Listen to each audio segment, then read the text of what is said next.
കൊലപാതക കേസിൽ പ്രതിയായ പി ജയരാജനെ അറസ്റ്റ് ചെയ്തതിനെ തുടർന്ന് സിപിഎം അക്രമം അഴിച്ചുവിട്ട നടപടി ജനാധിപത്യ വിരുദ്ധമാണെന്ന് കെപിസിസി പ്രസിഡന്റ് രമേശ് ചെന്നിത്തല പറഞ്ഞു. ഇതിനുള്ള മറുപടി ജനം തന്നെ നൽകുമെന്നും ചെന്നിത്തല കൂട്ടിച്ചേർത്തു.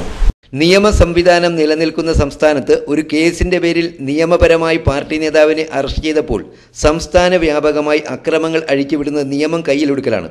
ജനാധിപത്യ വ്യവസ്ഥയിൽ രാഷ്ട്രീയ പാർട്ടിക്ക് ചേർന്നതല്ല ഇതെന്നും കെപിസിസി പ്രസിഡന്റ് രമേശ് ചെന്നിത്തല പറഞ്ഞു. വളരെ ബോധപൂർവമായി കൊലപാതകങ്ങൾ നടത്തിയ ആളുകളുടെ പേരിൽ പോലീസ് നടപടി സ്വീകരിക്കുമ്പോൾ അതിനെതിരെ ജനങ്ങളെ സംഘടിപ്പിച്ചുകൊണ്ട് അക്രമം അഴിച്ചുവിടാനാണ് നിങ്ങളുടെ നീക്കമെങ്കിൽ കേരളത്തിലെ ജനങ്ങൾ അത് തിരിച്ചറിയും. കേരളത്തിലെ ജനങ്ങൾ ഇതിന് നിങ്ങൾക്ക് ശക്തമായ മറുപടി നൽകും. മറ്റ് രാഷ്ട്രീയ പാർട്ടികളെ പ്രവർത്തിക്കാൻ സമ്മതിക്കാത്ത സമീപനമാണ് സിപിഎം കൈക്കൊള്ളുന്നതെങ്കിൽ അനുവദിക്കാനാവില്ല.